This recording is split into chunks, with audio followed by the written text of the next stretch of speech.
with the recording.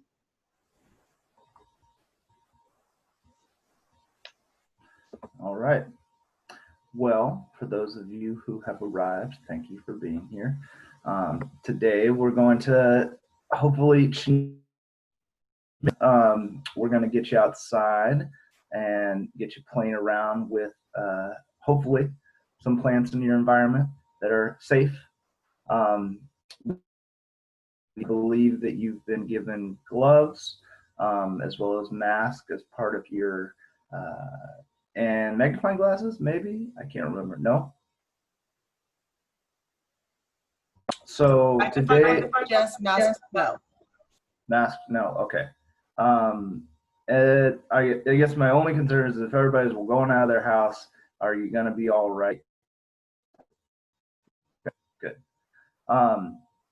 So today I'm going to just briefly introduce you to GIS and what we're going to be building together. And I'm going to be really trying to show you a little bit more about the skills I've gained through college and now grad school that I will really be using and have really been using in a lot of not only my work with you guys, but my research. So I'm going to share this screen here.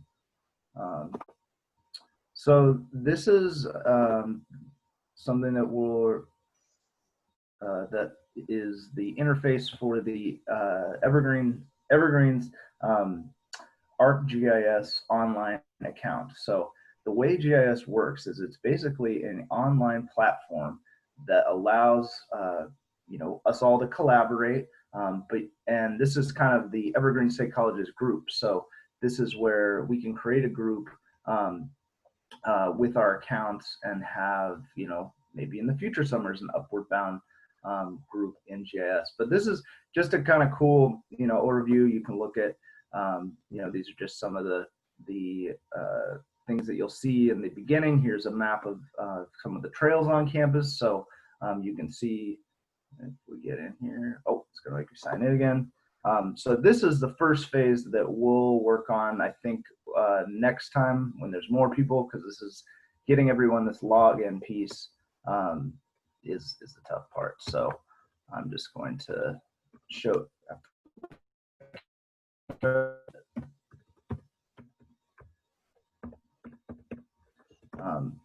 Why I want to show you this is because I want to show you what I've been doing and what eventually we're going to have together. So let's see. Okay, so here's, now it's taking me directly to the Evergreen College map. So this is the web app application. So basically, once you have all your data collected and you want to put it into something, like this is somebody who walked each one of these trails. But this is just an example, a really simple example of what you can use GIS for, right? In this case, where are the Evergreen trails? Okay, well, we know based on these lines here, you know, just that one line tells you a lot of information. And here's the college. So these are all things that, you know, can also help you, yeah, understand Evergreen a little better. So let's see, I'm going to now get back out of this and get you back, hopefully into, there we go. So GIS has, you know, and it's continuing to expand. And that's why I like working with it so much, is there's so many capabilities. So one of the things that we're going to be working with is Survey 123.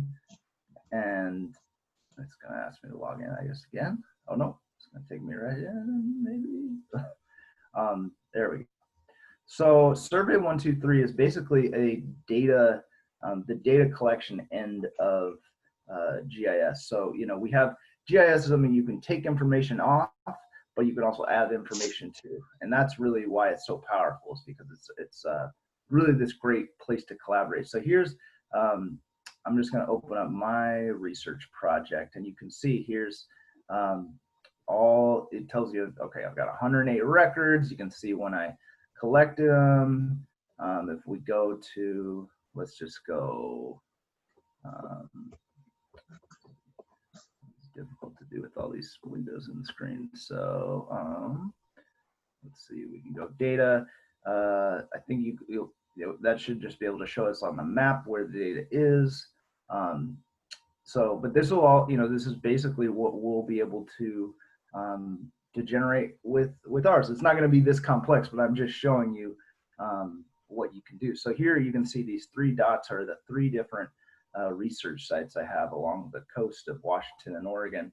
And then if we zoom in here, we can actually see, okay, this little dot has a lot associated with it. And that's because I've collected a lot of data around this one area here, which is the coastal prairie of that's being restored at Nestucca National Wildlife Refuge. So, in this one spot, we've got all kind of records. So I've got everything from the latitude and longitude, who monitored it, it was me, what's the location, what type of treatment occurred that might help push the landscape back into better health, what type of planting has occurred. So you can see, you can collect a lot. I even have photos here of my study plots, photos with a grid on it so I can measure it more correctly. And then I get into what are all the plant species. So this is just an example of how, and also the phrenology. Is it flowering? Is it growing?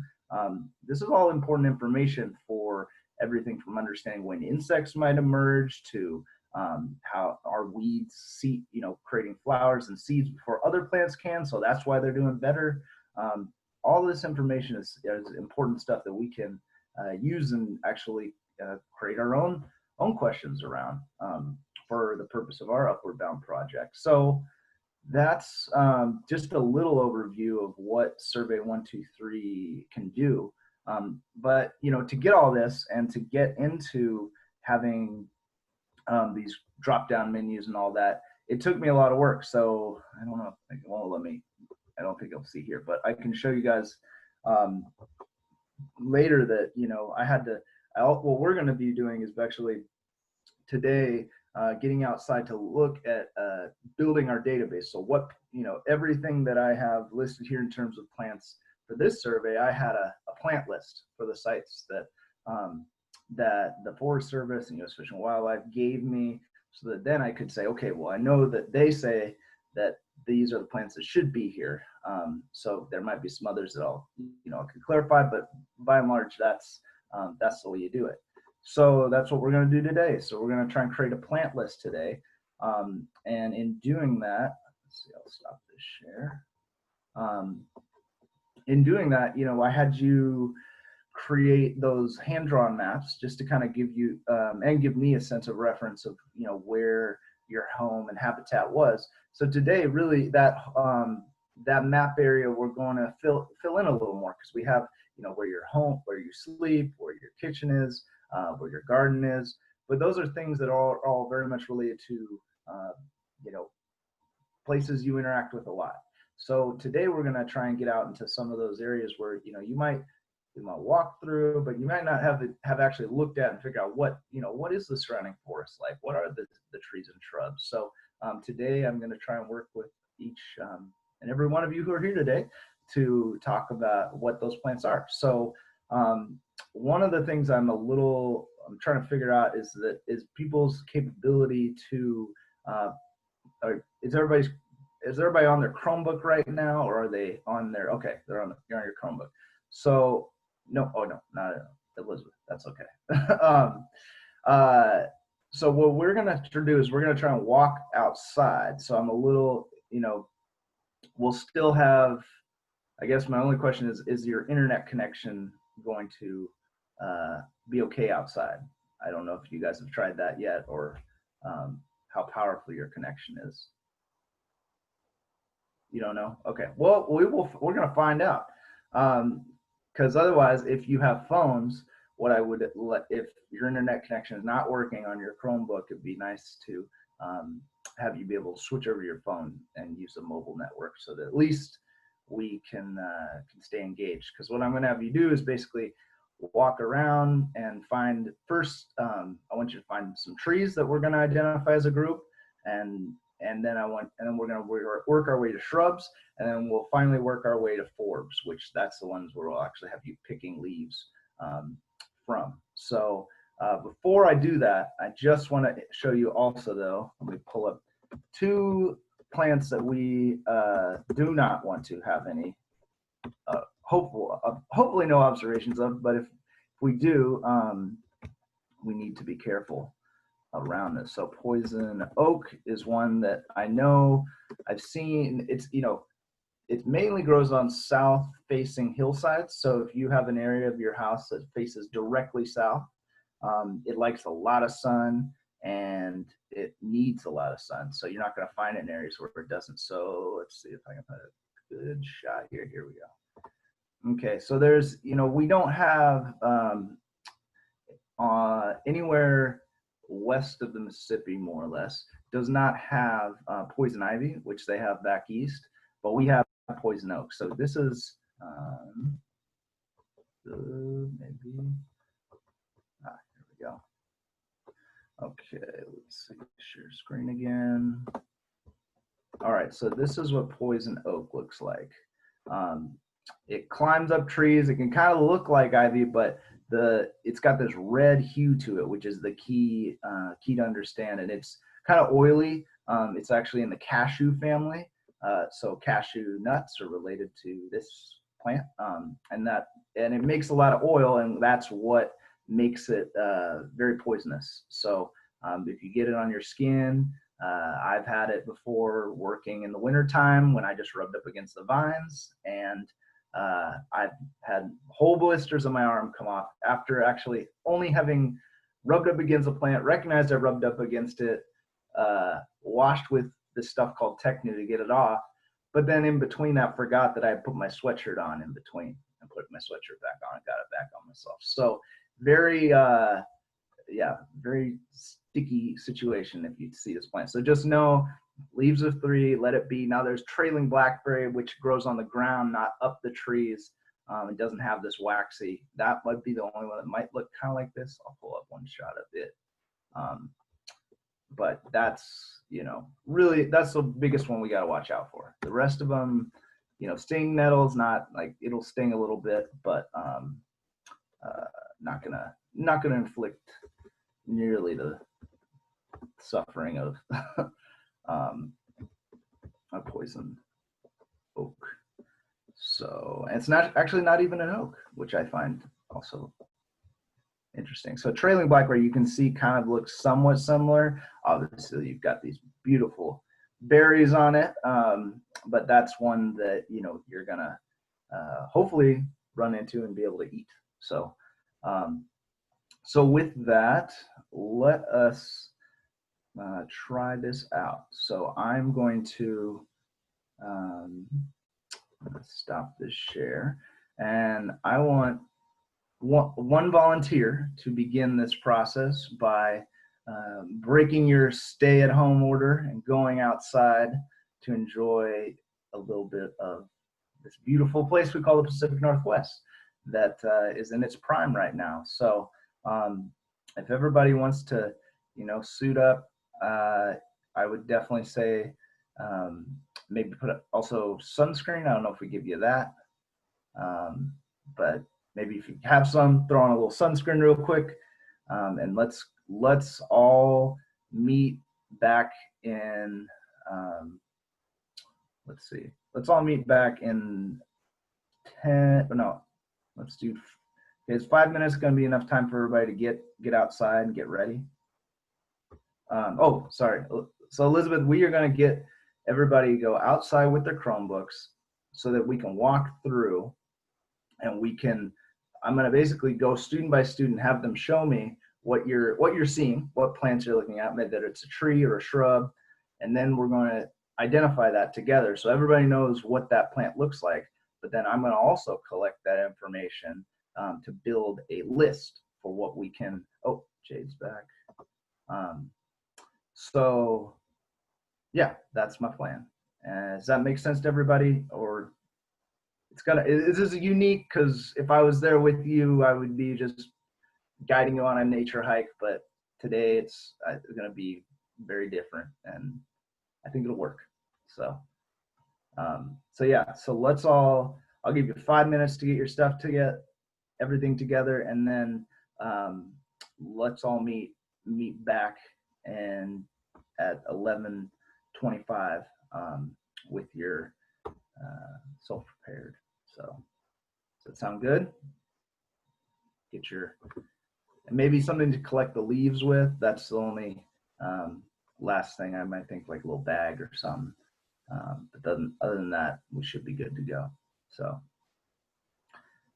all right, I'll see you all back here in 5 minutes.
What are we finding first? So first I want you guys, we're going to start from the canopy down to the forest floor today. So what I first want you to do is to find yourself next to the first tree that you see. We're really trying, and the idea today is we're really trying to do a census, like right now the census is occurring. So which is the idea of getting a as best estimate of what we're going to collect more of later. So the idea here is to find the variety, all the species of plants that you might see many of, that we're going to collect the density and abundance of. But for today, we're really just trying to get a sense of what's out there. So yeah, I see some of you are outdoors. That's beautiful. So Courtney, I see you're standing in the forest or next to it. Let's see, walk up to one of those trees and let's get an ID on them.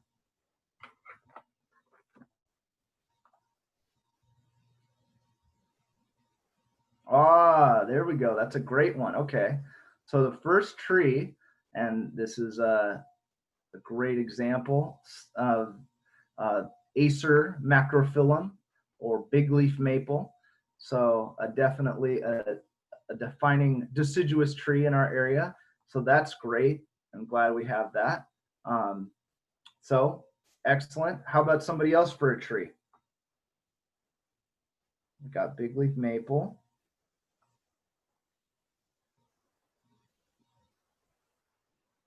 Somebody else who's out and about? Or Courtney, you can continue to share. I see one right behind you. What's that big one with the bark? Let's walk up to that. There we go. Oh yeah. Ah, that's one of the important trees that we talked about from the lecture I gave on First People and Plants. Do you guys remember what tree that might be?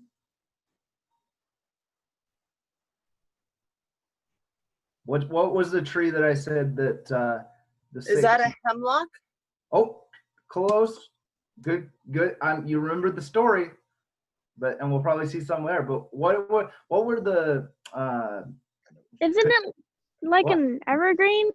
It is an evergreen, but it's a specific. Oh, it's a cedar. It's a cedar. Yes, very good, very good. Hemlock and cedar, I get them confused, but because they have similar bark, I think. Yeah, Courtney, what do you notice about the bark on the cedar? Can you feel it for us? Tell us what it feels like. So it's like easy to tear apart. It's like in layers. Mm-hmm. Soft. Yeah, soft. It's That's covered great. in sap stuff. Oh, I think I also have hemlock somewhere around here. Well, why don't you go and try and find that? Try and find a hemlock while we see what Christina, what are you seeing? In my yard. Yeah, what trees are around you? Can we get a? Okay, so I have these my dad, he plants trees in his property, and so in the beginning of March we planted all these trees. Oh, very cool. I think those are cedars too. Yeah, are they Douglas? I don't know, or maybe they are cedar. I don't know. Yep, that's a western red cedar. Yeah, and so we planted all of those. Oh, that's great. That'll be really good because we'll be able to collect all that and see. Yeah, except this one's dead, so yeah, it could be saved. But like most of them, my brother was supposed to give them water, but he complained that there wasn't enough space for them to even live, so he didn't even try to what's it called? He didn't even try to water them. Oh, I think I'll do it even if they don't. I'll show you this other tree.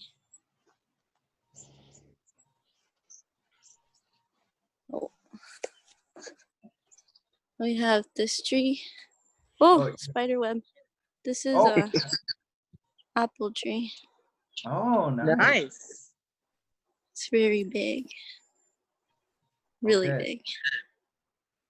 Apple Mhm. tree. Okay, I'll put that in there. Yeah. And then I have another one.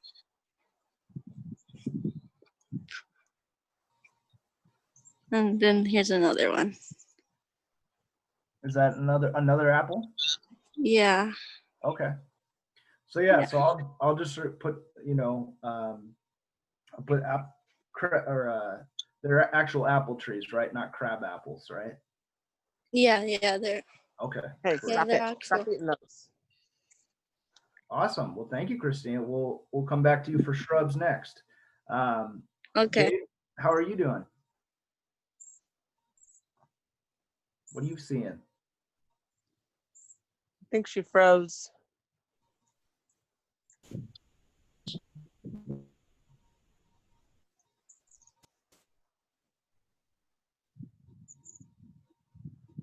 Or Elizabeth? Did you say something? Oh yeah, we were just wondering if you had any trees for us to ID.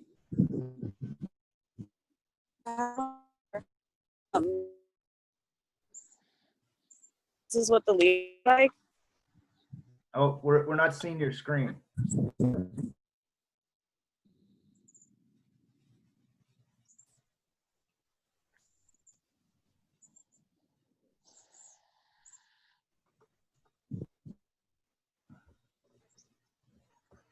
All right, we're gonna have to come back to you, Jade. The internet connection, I think, is just oh, there you are. Okay, what you got for Okay. us? There's this one. Those are what the leaves look like, but I don't know what it is. Oh, okay. I know what that is. That looks like and can you show us the tree bark? Because that'll confirm it for me. Yeah, so that's a cherry tree. Okay. That's a black We've actually cherry. never gotten cherries from it. Yeah, they can when they get a little bit older, like that one can sometimes stop fruiting. So, but yeah, they also have that. Why I wanted you to show me the tree was they have what we call lamellate bark. They've got like, sections in the bark there. Very classic cherry. Okay, black cherry. Anything else you seeing that you want? I see some other tall ones around you. I have a huge pine tree in my backyard. Like, I don't know if it is a pine tree, but that's Oh, yeah. Let's walk up to it. that's what that looks like. I don't know if it's leaves or anything. That's what the bark looks like. Yes, that's a Doug fir. And how I know that is because it's got groovy bark. So it's got those deep grooves in it. And if you walk up and feel it, what do you notice about it compared to the cedar? Definitely the grooves, but also the bark is a lot darker, and there's some spots where it's like more of a reddish brown instead of like gray. Mm-hmm. Yeah, so Doug firs are definitely the major timber tree we have here in the Northwest. Is why entire communities have been built because of those firs. So very good, and that looks like a good old one. I'm guessing that one's probably 100 years old. So that's cool. Okay, well keep on the exploration there. Find some more trees for us. And Courtney, how are you doing? I want to know what kind of tree I have here. Can you do that?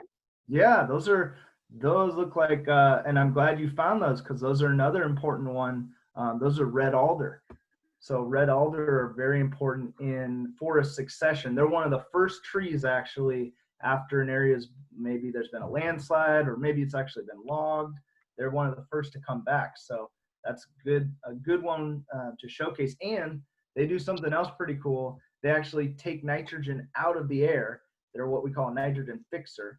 So taking nutrients out of the air and putting them into the soil for other trees to grow. Amazing cooperative tree. Awesome. Thank you for that, Courtney. Okay. Elizabeth, I you have look like you got something interesting there. This is my stick. Your stick. It was just a stick, but I put it in dirt and gave it some water, and now it has leaves. Cool. Can you zoom in on it a little bit so I can identify it for you? Let's see. Let me get one of those leaves. That looks. Ah, yes. That's one of my favorites. That is, and can be propagated just the way you did.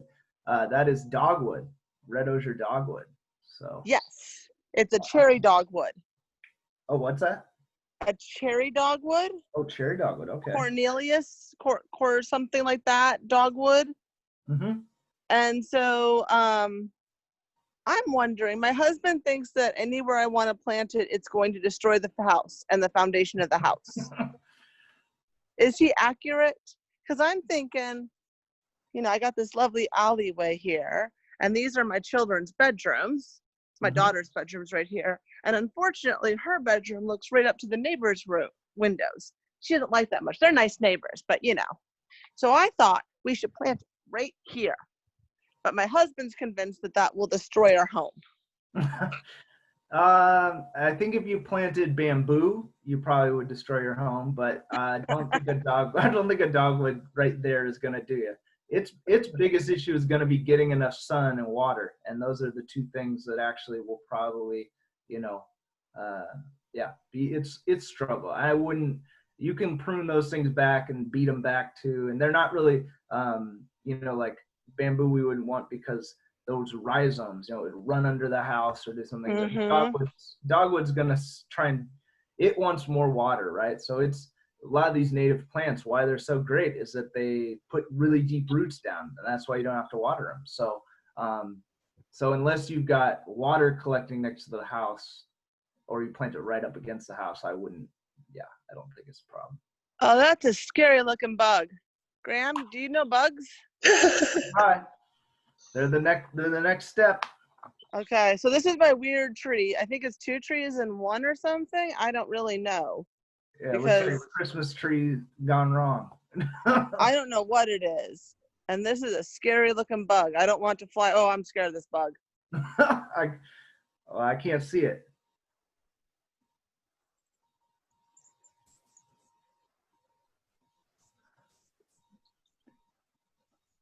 I don't know. Could you see that? Let's see. It is like, it's oval shaped. It is brown and white stripes through it. And it is like the size of a freaking nut or something. It is a good, almost as long as like my ring finger. Oh, I'm scared of this thing. Maybe you can take a picture of it. I can't put it out. Oh, that's scary. I don't know what that is. Well, we'll find out and hopefully make it less scary. All right, back to the field of Christina. What are you seeing? Wait, what are we looking for? Well, we are looking for. I want to just get as many trees as we can down here. Oh, okay. Do you know what this is? That's another. That's that. Now, actually, I'm glad you showed us that because now that actually enters into the shrub category. Okay.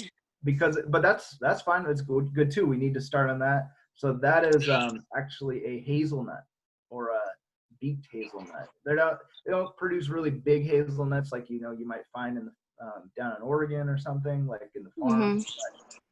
But it's our native hazelnut, so that's good. Oh. Cool. And there's another good one actually right there. This one? Yeah, that guy. Okay, I think that's one. Okay. Why don't you do me a favor? Can you pick off one of the lower leaves? So not one of the leaves that's up top, but one of the lower leaves. The ones down here? Yeah. Pick off one of those for me and crush it up and tell me what it smells like.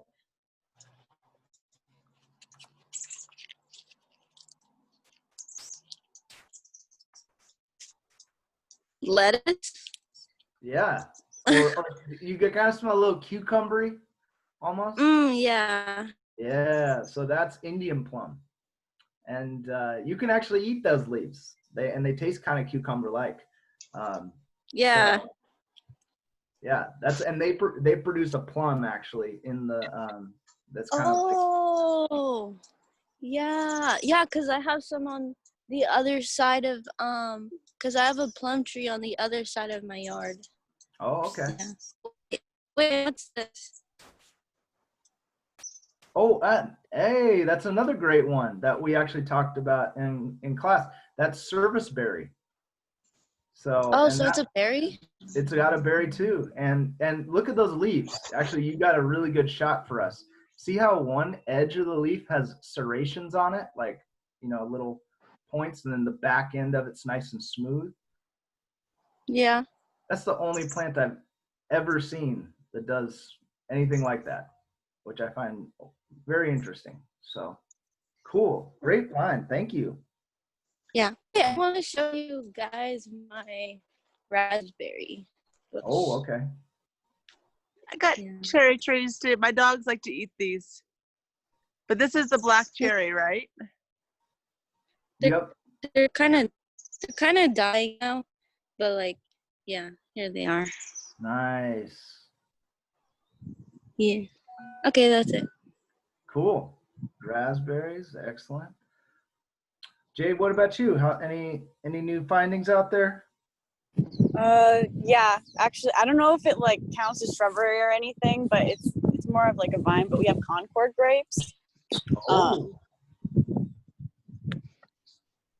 cool. Yeah, We also have. that's a shrub. I'll put that down. Okay. And what is a fig? Like, what do figs go under? Like, is it a tree or is it a shrub? Like, I don't know. Figs would probably be considered a tree because I think when they fig tree. Now I've seen enough figs that have been beaten back to become a shrub. So yeah, but I think we'll put them in tree. You have some figs too? Mm-hmm. Yeah, there actually is a couple of them. They're not ripe yet. Okay. So how about any other trees? I want to close out trees here so we can move into shrubs and then finish out. Did we get cedars? I got cedars. I got cedars. I got a pear tree. You got a pear tree. Okay. Pear tree. It's my neighbor's, but it hangs over. The birdies like it. I don't know if you can see that pear there. Nice. Probably I've got baby cherry blossoms. Oh, nice. How about hemlock? Has anybody seen a hemlock? Do we have that to add, or? No, but I have a plum tree.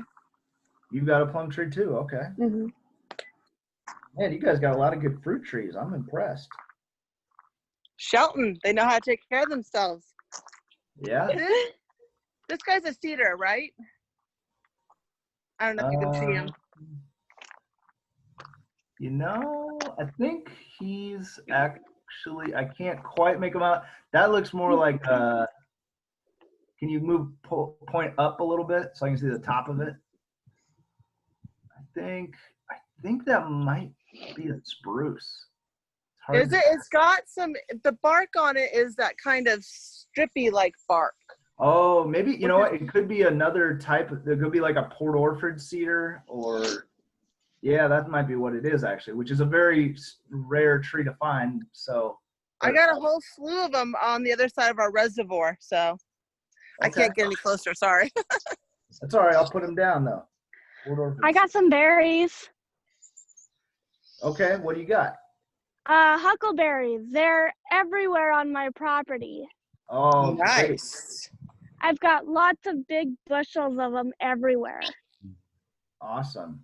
Well, that's definitely an important shrub to note. And have you eaten any of those berries? Yes. Good. Lots of them. Excellent. Okay, yeah, and that's actually what we call red huckleberry. And oftentimes they grow out of stumps, or they grow out a lot of times just wood. Christina, do you have some more you want to share with us?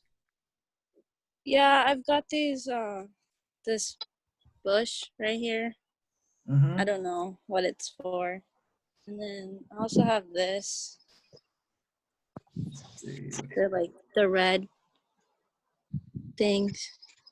Ah, yes. I think that's oh, it's Is that currant? you know, that now you're getting into the non-native ornamental stuff. This is like, I want to say hydrant. No, not hydrant. Fuchsia. No. Fuchsia. Fuchsia. Yes, fuchsia. Yeah. Fuchsia. Yeah, hummingbirds love that one. Yeah. I have a lot of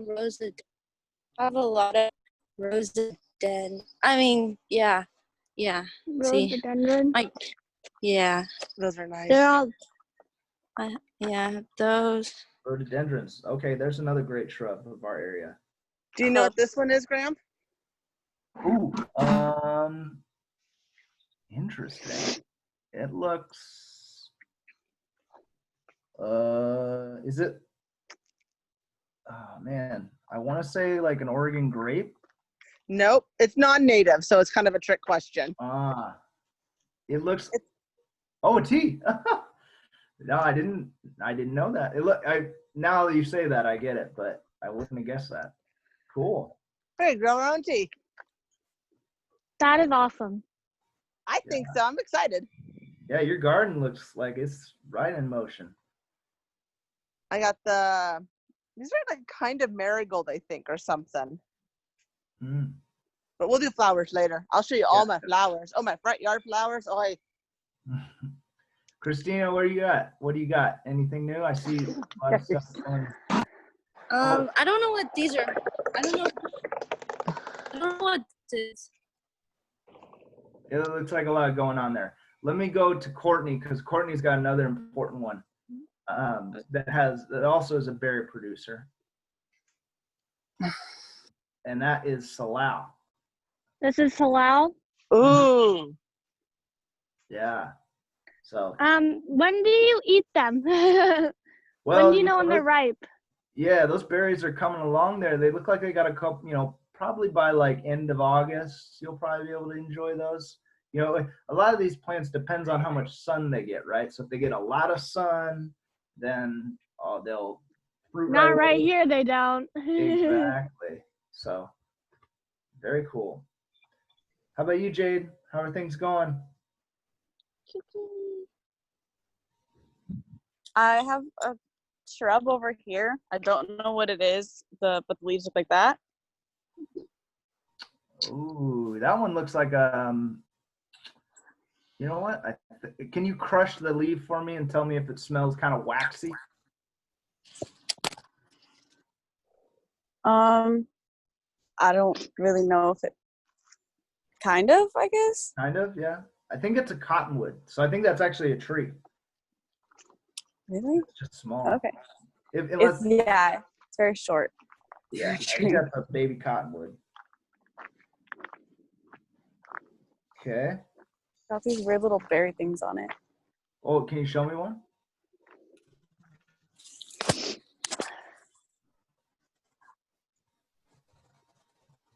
They come on that. Oh, you know what? Shoot, I might be wrong. Yeah, that's a non-native, or some ornamental. I want to say like in the poplar family, but I'll just call it a poplar. Okay. Which cottonwoods are in the same family too. So, okay, Courtney, what you got? I see you got something else. Yeah, can you tell me what this is? You bet I can. Yep, and that is more serviceberry. So good. Now this is good because now we can share between Christina's habitat. She's got serviceberry. You've got serviceberry. So now we know that's definitely a plant that you're both gonna see. How about you, Christina? Anything new?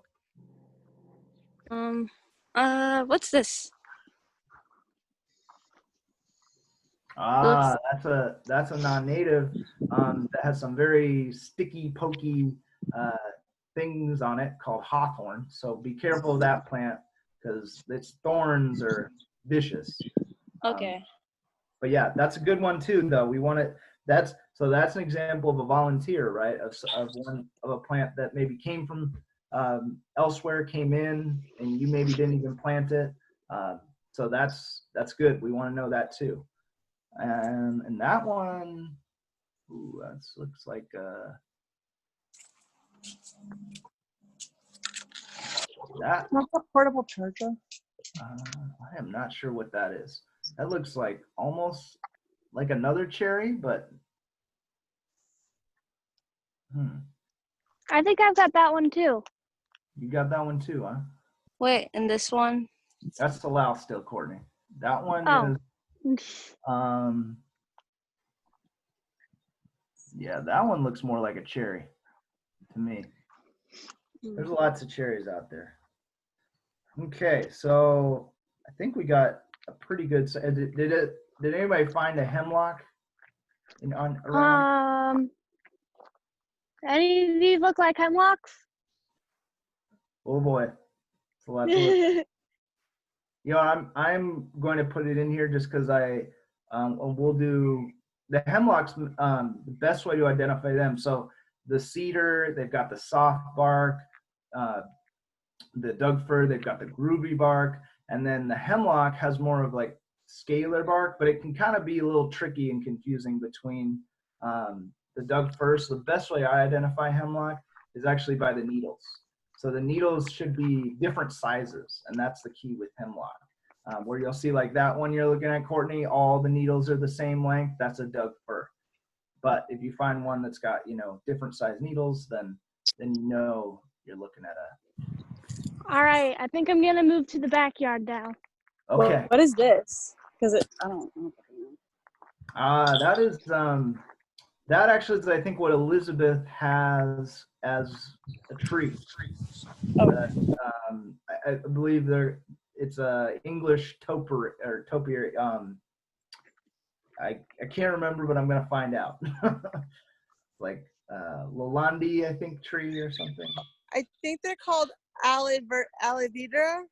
Alividra, okay, there we go. Something See? like that. I don't say it right. My husband does. He hates them. I'll get to the bottom of it. Okay, last call for plants. Or for trees, sorry. Oh, okay. Christina, why don't you, before your phone dies, why don't you share any other things you want to with us?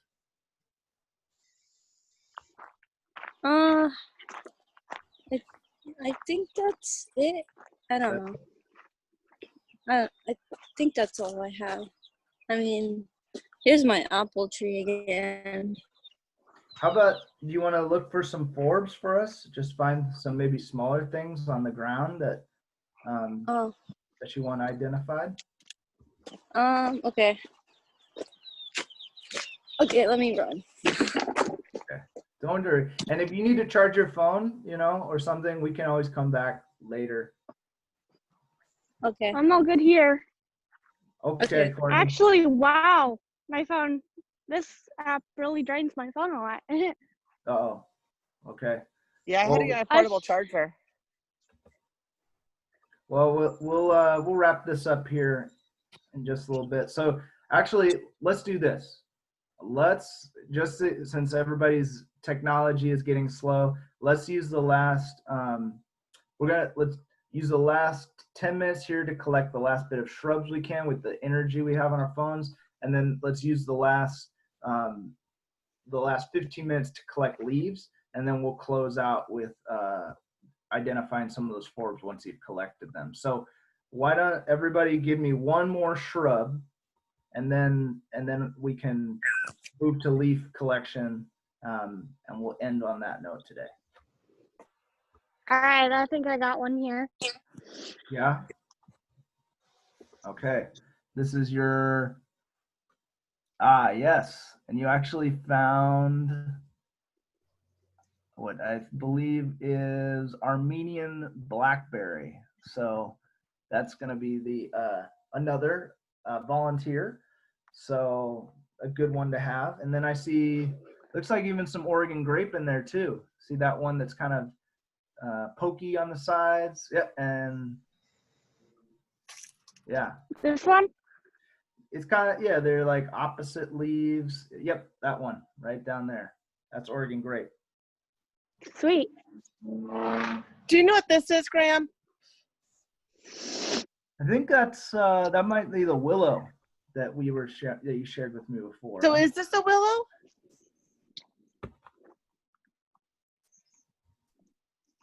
Yeah, I think so.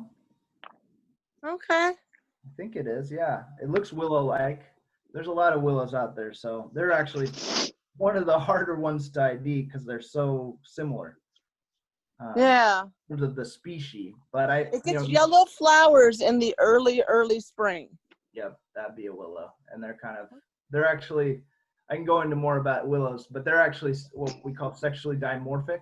So they'll have like a male and a female plant, which is back again to some of the plant evolution stuff, pretty early stuff. All right, last shrub from Jade. Do strawberries count as a shrub? Strawberries, we'll count strawberries as more of a forb because they're on the ground. But that's good to know. You've got some strawberries. Shrub. I don't really have anyone. Oh, you got some like some stone crop there, Courtney. Yeah. Okay. They're really small and like greenish blue. Cool. Yeah, I think that's stone crop. I actually got some of that growing in my house too. Okay. So now everybody's back. Let's just, now with the last, let's see, what time is it? It is 1. Okay, so yeah, with the last 10 minutes, or the next 10 minutes, and the last 20, we'll close it out. Now I want you guys to go through and do your forb collections. Now we've got all the trees and shrubs that we need to know. I want you to collect, let's try and go with 10 different forbs. So if you can find 10 different leaves that are growing, something on a plant that, looks maybe like a strawberry, or I see a fern back there. That could be, that's considered a forb. But once again, like I was sharing with you before, picking the leaves on the lowest part of the plant, because the upper part of the plant is their new growth, so we don't want to hurt that. But just picking a lower leaf that then when you can collect 10 of them, bring them back at 12:10, and we'll ID them, and we'll be done for the day. Do flowers count, Graham? Yeah, flowers count. I would say if you want to show me a flower, though, just take a picture of it and Okay. Because I I don't have many non-flower forbs. Okay. Well, if you want to just pick a leaf of the flower, then okay. That way you won't damage the flower. Yeah. I'm all for that. Okay, cool. Okay. And everybody feels comfortable with knowing what poison oak is now and speaking now. We got that. Yep, all good here. Okay. All right. So see you in 10 minutes. Is that it? That's it. I'll see you guys in 10 minutes. Pick away.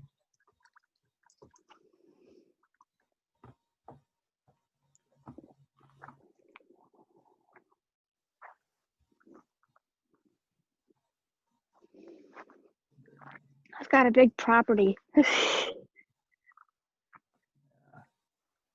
Lots to explore. Yeah. So my family lives on a full 7-acre property, and my house sits on 1 acre.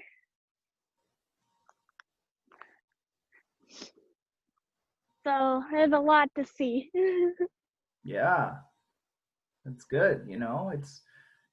It's valuable to explore this, especially right now when those are the safe places to explore.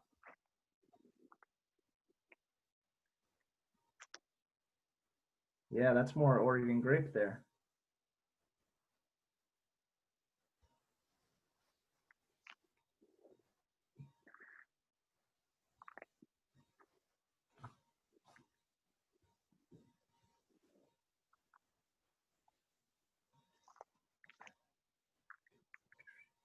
Oh, also, like, I live on a big property, but like the reason why, okay, so my dad, he likes like forests and like grass, and he wanted a lot of land, and so he picked the Ugh. ugliest house, but with a lot of land on it, and so now we have an ugly house, but like a pretty yard.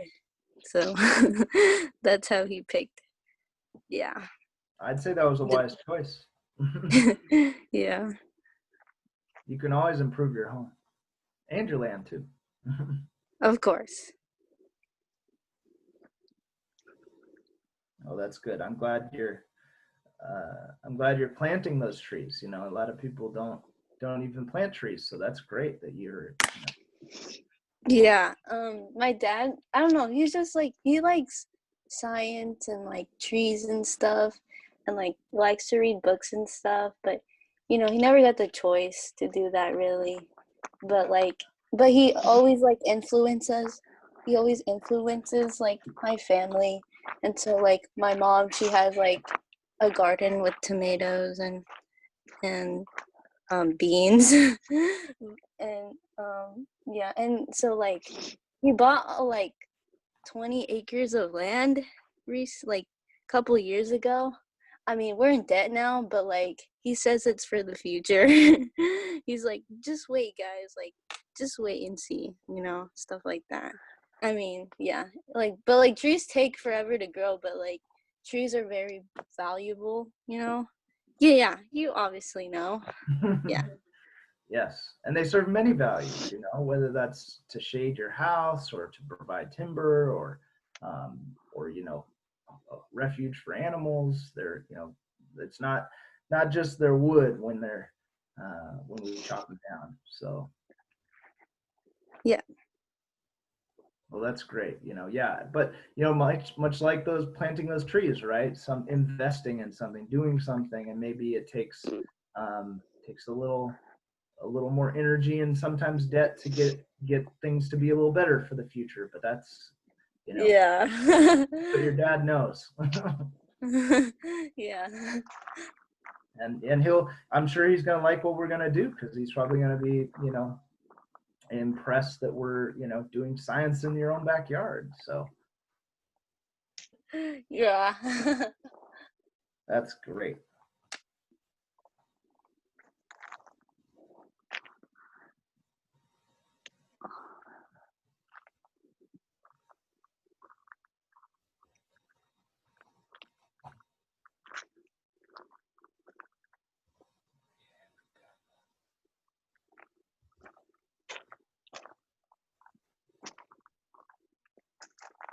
My chickens are exploring.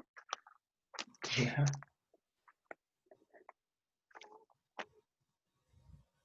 How many And chickens they're do you eating guys all the have? 10 hens and 1 rooster. Wow. Look at them go. Yep, they're eating the berries. Oh, cool.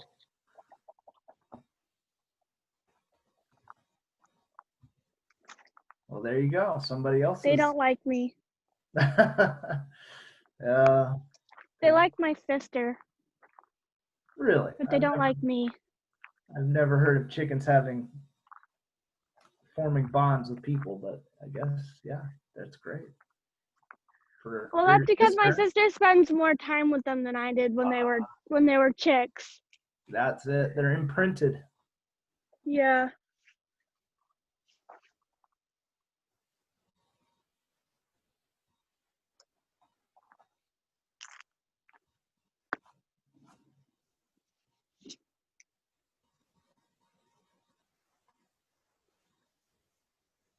Are you getting some good leaves there, Courtney?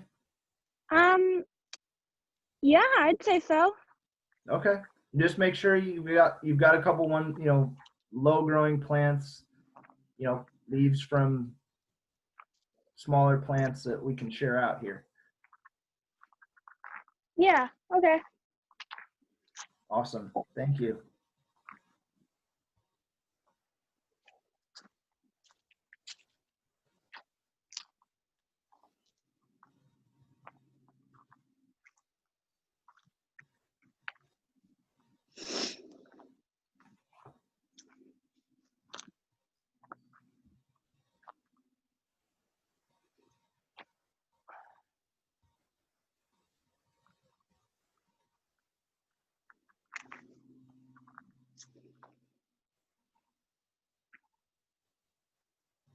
Wait, can you tell me what this plant is? Yeah, that's trailing blackberry. Oh, okay. That's one of the ones we were talking about earlier. So good eye, good eye. I Okay. For a second I thought that was like poison oak, and I was like, wait, that shouldn't grow here. Hey, but you remembered the right thing, which is The leaves 3 of, leaves. yep, leaves of 3, let it be.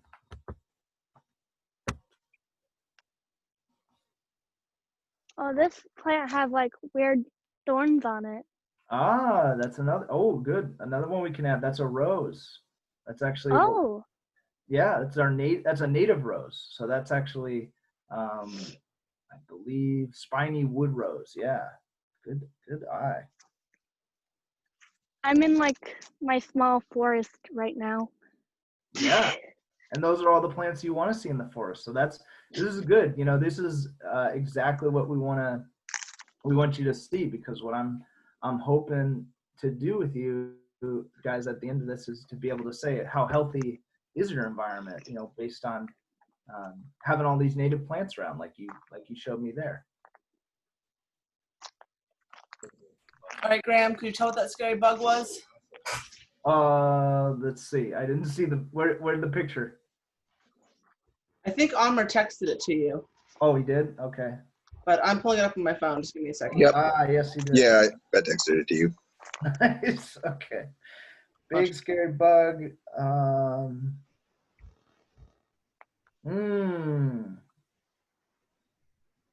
Yes. What is that? Yeah. I don't know. I'm gonna have to. It's gonna be a little bit for that one, but Really? yeah, because I mean, It's as big as my thumb. That's scary. yeah, there's like, I'm not a bug person. It looks like some sort of beetle or something, or cockroach or something. I don't know what. it's a boring beetle. So a lot of those beetles bore into trees. So Those are bad beetle? it could be. There's a lot of native ones. Like there's the emerald. Let me see if I can find the emerald borer beetle, which is a native beetle and it's beautiful. But you know, of course, like we're seeing with the murder hornets or things like that. You know, there's always something. There's always something that comes from a similar environment but can fill that niche. In the case of a non-native, you know, introduced plant. So. Hey, Graham, Yes. do you know what this plant is? Let's see, where are we at here? Yeah, whoa.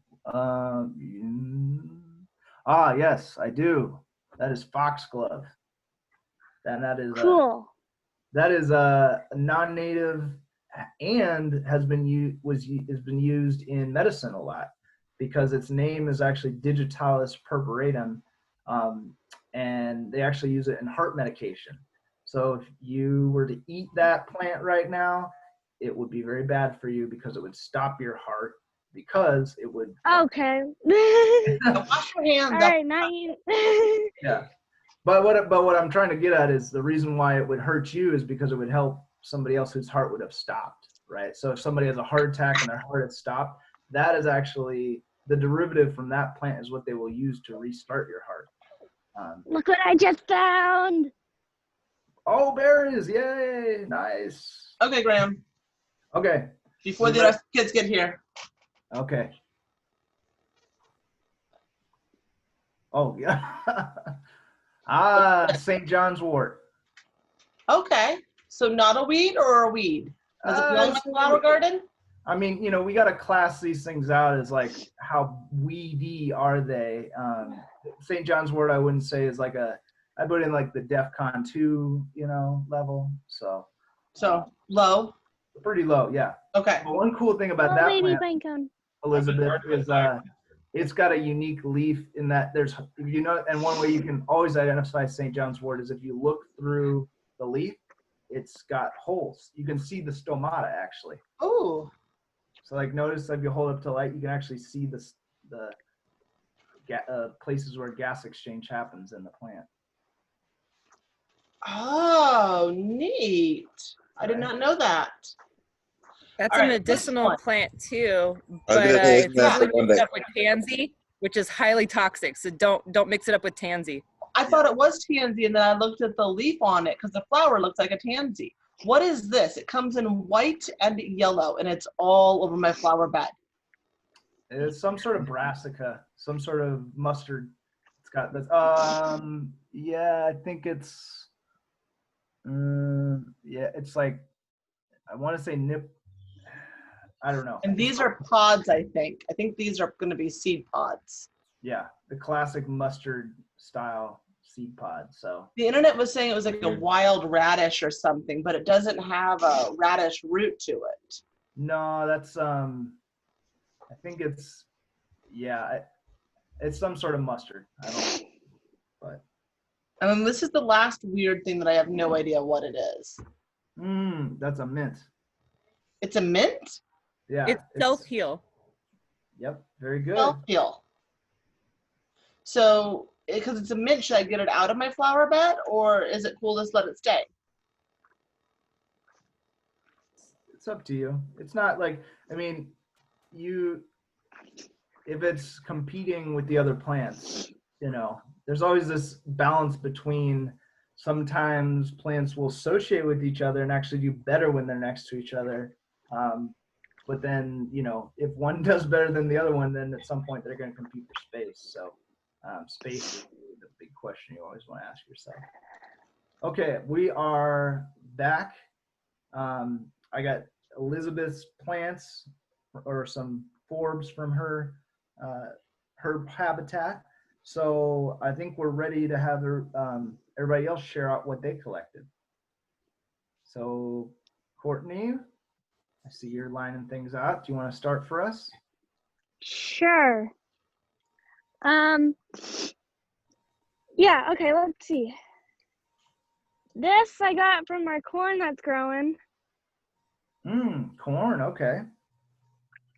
I think one of these is from our pepper. Like jalapeno, I think, plant growing somewhere. I think it's this one. I've got a little clover. Oh, okay, great. Oh no, my leaves are blowing away. Got this one. Okay, that looks like, I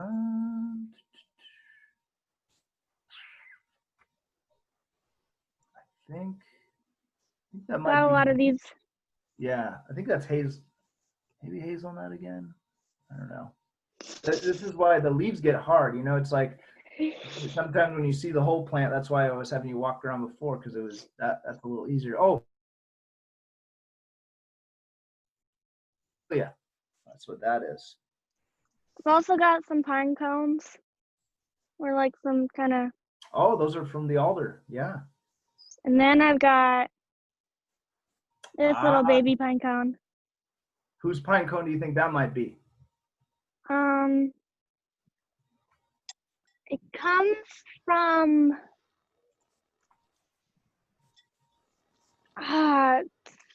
Remember that one of my story I told big you? trees over there. Remember that I story can't remember. about who got the small cones from the creator? Anybody else remember that?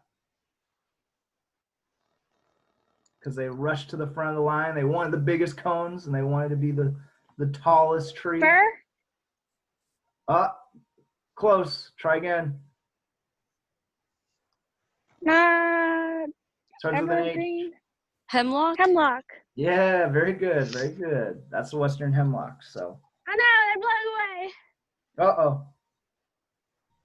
Okay, well, while you're retrieving those, Christina or Jade, do you guys want to share? Not yet. Okay.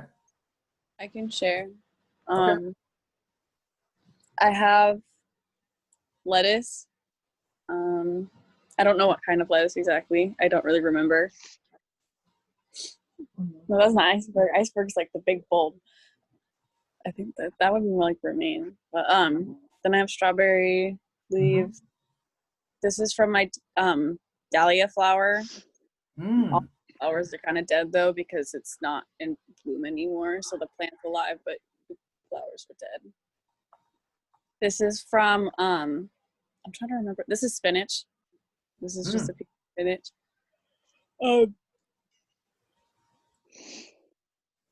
This is a leaf from a cherry tomato, and this is one from, I think this one is from a Roma tomato or a beef stick tomato, either one. And this one's from a gypsy sweet pepper. Oh, okay. Gypsy sweet pepper. I've never had one of those. That sounds tasty. Okay. Thank you, Jade.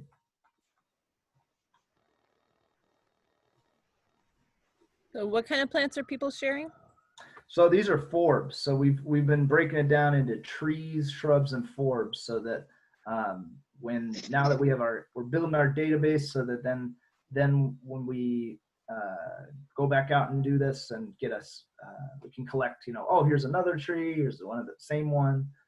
So yeah. So we started with trees, and now we're moving into forbs, and I'm gonna take this and build something we're gonna use next time. So, okay. Christina, how about you? Okay. So, let me. Nice. Try not to get the wire. I don't know if these are the same or not. No, those are different. Okay. Yeah, so one is different. Okay. Okay, hold on. My cat's crying. I think that might be incense cedar, actually, now that I see. A little closer on it, which is cool, because we don't see a lot of that.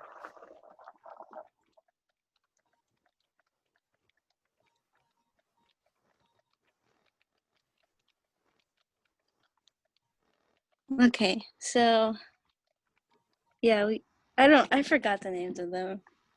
And then this is, I think it's a maple tree, right? Yes, that is actually a Norway maple. Okay.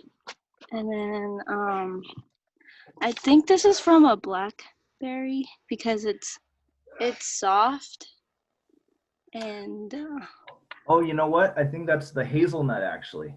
oh really? Yeah, but Okay. that's good to good to cross compare, because they do look kind of similar. But you see how on the edge there's like a dip in between the serrations. Yeah. That's what I saw that told me, oh, that's a hazelnut. So. Oh, okay. But yeah. And then got this small. I don't know why my camera can't focus. It's all right. I think that's a cherry, maybe. Yeah, like a little cherry leaf. Yeah, and then this one's different because this one's more sticky, or it might be the same, but like the texture of it feels sticky. Mm-hmm. And then yeah. Yeah. Oh, I think that might be the same one, but sometimes the pitch and stuff that they shoot off, that's why it gets sticky. Yeah, and then this is the one that you said to crush up, I think. Oh Yeah. Indian plum. And then this is a grape leaf. Nice. Yep. And then I think this is another cherry. Oh, that one's the serviceberry, remember? Oh, serviceberry. Yeah, it's got serrations on one edge, and then this is pine. Ah, no, you just ruined my. And I think this is the same one from over there. Oh, okay. Yeah. It's a bigger, and then I think this is just the same one. So another same one, and then and this is an apple. Oh wow, that's a big one. Yeah, and that's it. Excellent.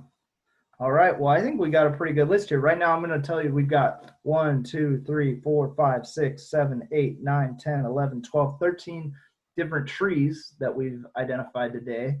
And we've got 1, 2, 3, 4, 5, 6, 7, 8, 9 different shrubs. And then for Forbes, I've got 1, 2, 3, 4, 5, 6, 7, 8, 9, 10, 11 different Forbes. So I think that'll be a good place for us to start for when next time we all we move forward with this project. We're going to be actually getting you into GIS. So my biggest question today for the future of what we're going to do next, so I can set this up right, is that did everybody use their phones today to do the videoing, or were people on? I used my phone. You used your phone. I used my phone. You used your phone. Okay. Jade, did you? Oh, there's another good one, Christina. Yeah, I did. That's ocean spray. Thank you for finding that one. That's awesome. That's one of my favorites. And that's actually one they call arrowwood, because it grows so straight and strong that actually that would have been what arrows would be made with. So, I have a question. Yeah. Sorry. I have a question about ocean spray. Last year during our survival class, we learned that ocean spray is edible. What parts of the tree are actually edible, and how do people eat it? That's a good question. I am not familiar with people eating it. Maybe, I mean, the flowers don't really produce a berry, so I'm wondering if, yeah, you could eat the leaves, but I've actually not heard of people eating it. I've more heard of it used as a material, because they call it, because it is so straight and strong. But that's news to me. So I'm learned something new. You can eat it. Yeah, I guess something to ask George, because he was the one who taught the survival class last year. Ah, okay. Yeah. I couldn't survive on ocean spray, but you know, if somebody else can, I got something to learn. Oh, what do we got there, Courtney? That's it looks like a honeysuckle of some sort. Nope. This is my lipstick plant. Oh, okay. Cool. And then next to it is my dying spider plant. That looks all right. I wouldn't say it. Wait, I forgot to show one more. Okay. But this one isn't a tree. It's more from a tree. Oh. It's just a huge acorn. I mean, not acorn. I mean, Pine cone. pine cone, yeah. Yeah, that's And it. do you know where actually the seeds are in the pine cone? Yeah. Yeah, because my dad, he like peels them and then takes out the seeds and then dries them or something. Yeah, that's awesome. Some plants like Doug fir actually require fire to open those cones up and get them to actually seed. So that's awesome. Cool pine cone. I'm not exactly sure what pine that is, but it's a big one. Cool. So yeah, so basically what I need to understand from everyone is in order to make this next technological leap to building an app for that you can use, one of my I'd like you to be able to use your phones, just because I think it'll be a lot easier, a lot more user friendly, and we won't run into some of the issues that I'll have to amend with using their phones to do data collection for the next phase. You cut out a little bit there, Graham. Oh, sorry. My question is, does everybody feel okay using their phones to do the data collection piece for the next activity? I think it depends. Will we need to be like typing a lot of stuff down? No, it's mainly just like being able to move around with it and actually use it and collect with it. Because I think that, yeah. Yeah, I think that's fine with my phone.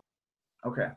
If anybody doesn't, we'll have another way. But I want this to be the main way that we do it. We can at least cut out some of the things that I know are going to be an issue down the line if we all just have to use Chromebooks. So with that, I think I have enough information here to build something cool over the weekend that then we can come back together and utilize. You know, with that, we do have some scientific illustration that I wanted to do with you guys, but longer I can introduce that activity. If with the leads you have now, you want to work on that, or we can save that for next time. I just kind of want to know how everybody's doing. What do you guys think? We got 5 left, but I can go over if you guys want to see what I want to teach you, and then you could, you know, play around with that over the weekend. What do you think? Yeah? Okay, cool. Well then, how's everybody up? Jade, Courtney, are you guys cool with me going just a little over and showing you some stuff? Sure, sure. Okay, great. So what, now that you have some specimens collected and you're going to, and you've been looking at them and you have your hand lenses and things that you can utilize, what I want to teach you today is a little bit about the basics of scientific illustration. So what, so basically what I'm going to teach you are just some basic principles that you can do that can make your drawing look really realistic, and things that you can do, particularly within plants, that can allow you to achieve that. And so I want to make sure everybody has their pens and markers so that we can start on this, just a quick activity that then you can work on over the weekends. So let me first pull up.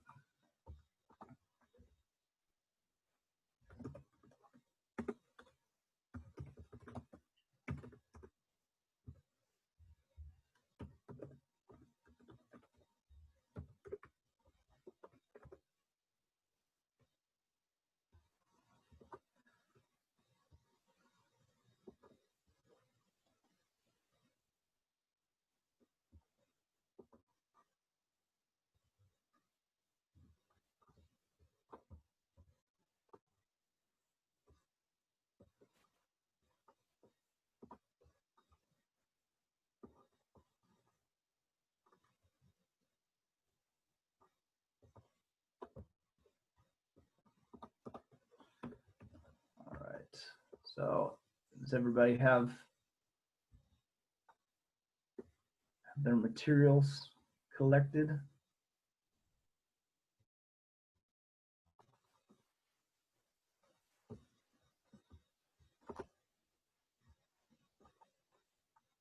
I got them. Okay, great. All right, well, if everybody is ready, then I've got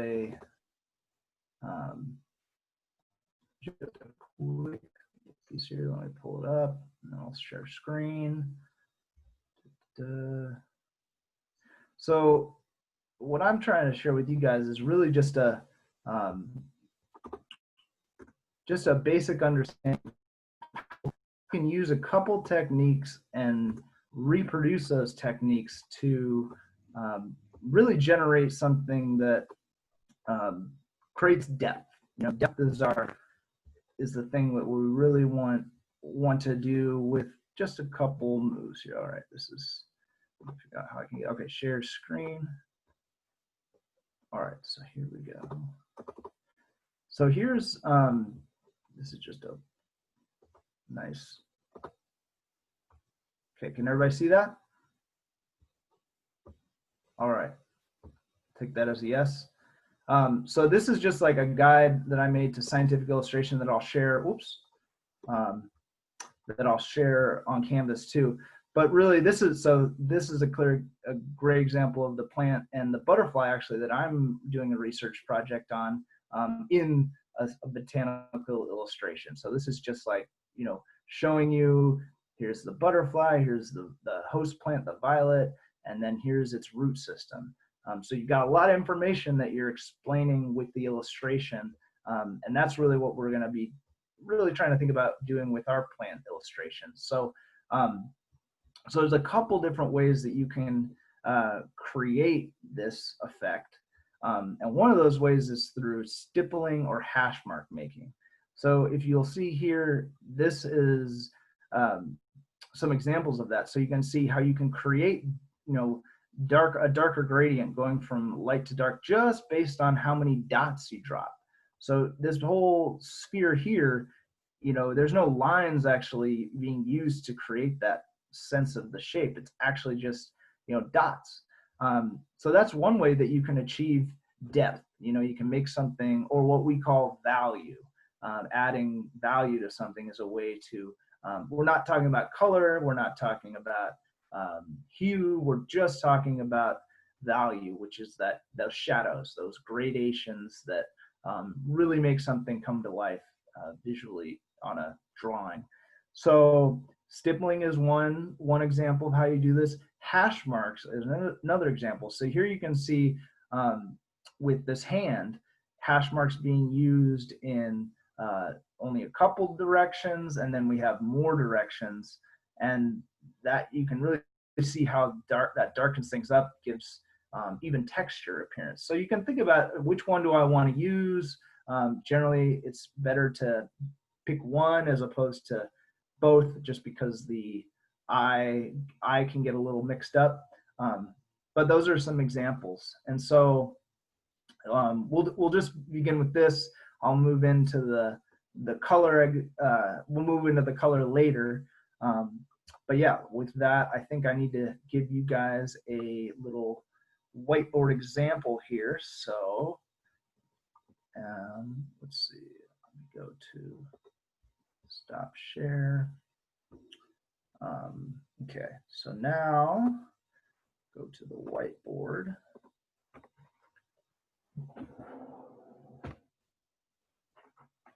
Share that. Okay. Here we are on the whiteboard. Okay, so I'm gonna try and utilize this slick capability to do a drawing here. Okay, so here's my screen. All right, so if I'm gonna pick, let's see, what am I gonna draw? Actually, you know what? I'm gonna mix up a little bit, and I have a sand dollar here. I'm gonna draw a sand dollar. I think that's actually a good way to get something too. You got a plant, but you know, I didn't get outside yet. All right, so the first thing I want to do, and if you're doing this with a plant, you know, same difference is you want to start with the edge. You know, what is the edge that you're looking at? In my case, you know, it's not a perfect circle. There are some little cracks in my the edge of this sand dollar that I'm looking at. But I'm really just thinking about defining that. And if you're, you know, thinking about a leaf, you know, maybe you'll have some serrations, maybe, you know, you'll have some bites out of it, all those things you want to capture, because that's really going to make it more realistic. So there's my outside. And then, you know, I've got these, as you've all probably seen sand dollars before, they've got this unique lines on them. So let's see.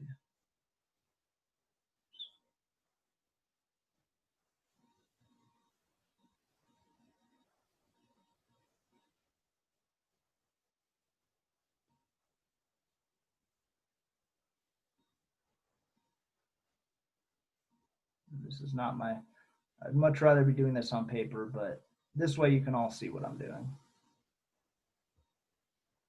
Okay. All right, so now I've got, you know, some of the more basic structural elements of the sand dollar in. Now I would like to use some stippling to generate the kind of value change that I'm talking about. So that's where, you know, I might, let's see, I might go with a smaller line just because I don't want it to dominate the perspective a bunch. But if I use a small line, it's going to take me some time, right, to put in all these little dots around the edge that you can see just as I'm doing this, right? You're starting to see that sand dollar pop, the top pop out a little bit more because now I'm setting up this gradation of contrast.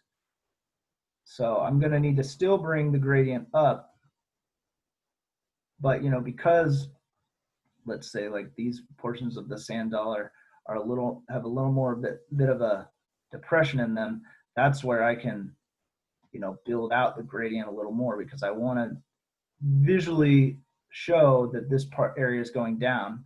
So in order to do that, I'm going to need to make it darker.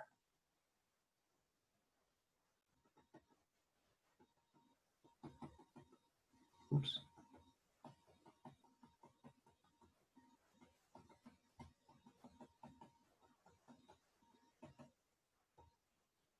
Okay, so there's that. So now I can see some other little features too. Let's start with in here.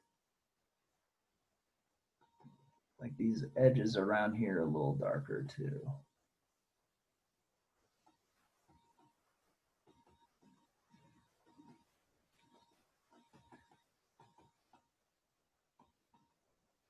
So stippling is one way. I mean, hash marking I think is easier, but I wanted to take the hard road here for you. And I'll do hash marks too in a little.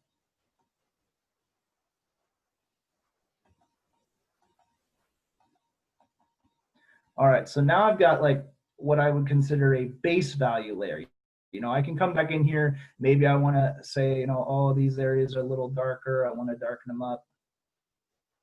But that's, we can always come back to it. Now we're starting to what I would like to say, you're building the structure of it, But I like to think of drawing as kind of like sculpting, because you're, really trying to make a good armature or, good foundation for whatever you're trying to do. Behind every good painting or good, really good piece of visual art is a good drawing. So this is why I want to start you off with this skill. Okay, so there's that here, and now just gonna, I am gonna put some lines in here, but this is more to communicate these features of the sand dollar that I can't quite do just with stippling.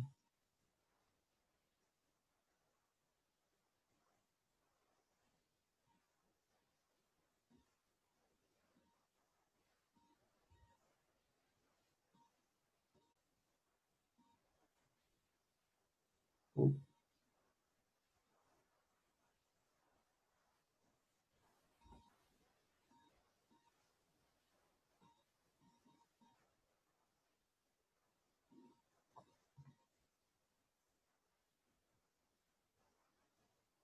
All right, so I think that hopefully darken this up just a little bit so you guys get that understood.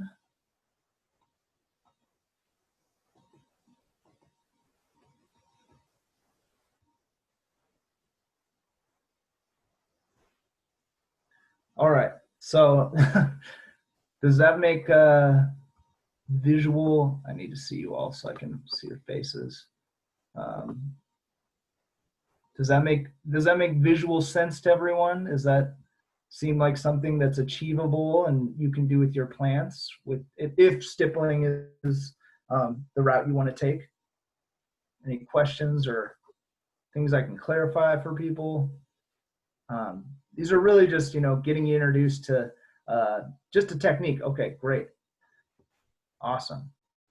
Well, in that case, I see my stippled sand dollar. I'm going to clear this, and I'm going to draw a plant. I'm going to pick one of my quarantine terrariums here, and I'm going to pick. Let's see. I got this beach strawberry. I'm going to do the drawing of the leaf of. So I will clear this one.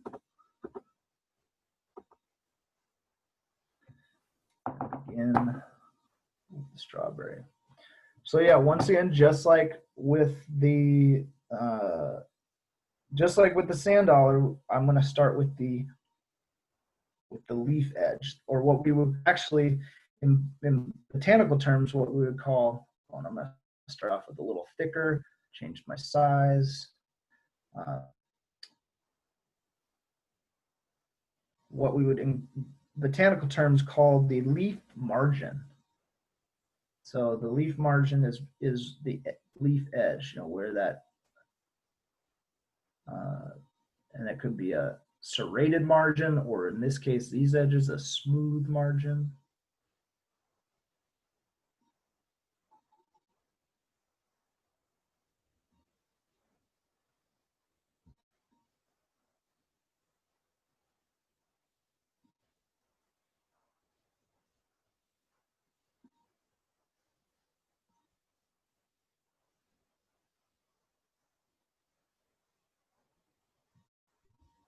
But you know, really the goal of this activity is really just to think about what information can you communicate with lines.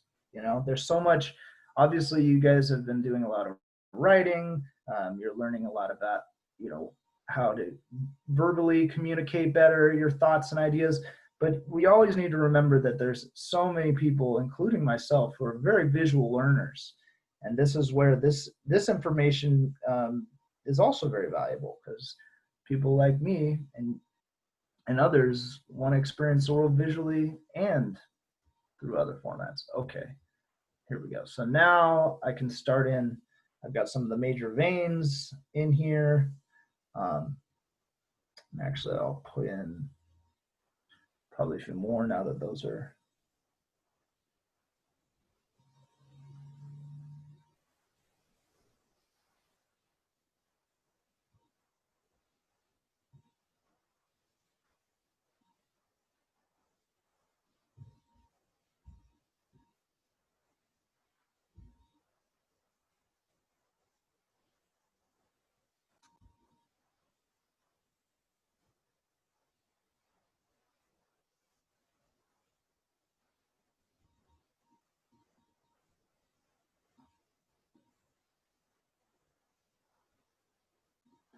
All right, so those are just, will guide our value making here. So now I'm going to say, okay, where on this leaf does it appear, because it's flat, right? No, not actually. Actually, there's some undulation in it. So, so this is where I'm going to take my pen, I'll start making some hash marks. So hash marks are really just a repetition of marks, just like with the stipples. In this case, it's not a dot though, it's an actual line. And it can be much better. I think hash marks are much better used for larger things, like we saw with the hand, or things that do have maybe a little bit more dimension, I'd say, to them, whereas this leaf might actually, this stippling might have been the better choice, but it's okay. We can try lots of ways. So, you know, because really you do achieve, like you can see, just putting that one down the middle, it really gives that sense of there being this kind of valley to the leaf. And then, yeah, the one thing I like to do is make sure they're all in the same direction, because you can achieve some new effects when you move them in different ways, such as like a more rounded surface. But if you're dealing with something like a leaf, you don't really want to send mixed messages about the direction of the surface. So that's why I'm just going to keep them all in the same way. And there we go. You can see that kind of building up. You know, it's always important to think about a drawing or a paper as this kind of building of things. So everything I'm doing here, you know, influences the next thing I do. Say, oh, this area needs to be a little darker because now this area is looking a little too light, or something to that effect.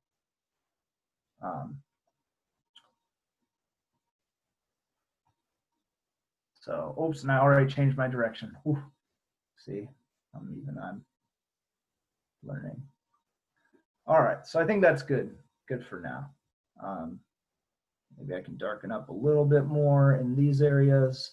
But you can see, yeah, here, I'll darken up the center for you here, and you can really see now where it starts to come out. Because contrast is really something that is key with all drawing, because it's a very, you know, you want this very visual juxtaposition of things to come out when you're trying to communicate something. So there we go. There's my strawberry.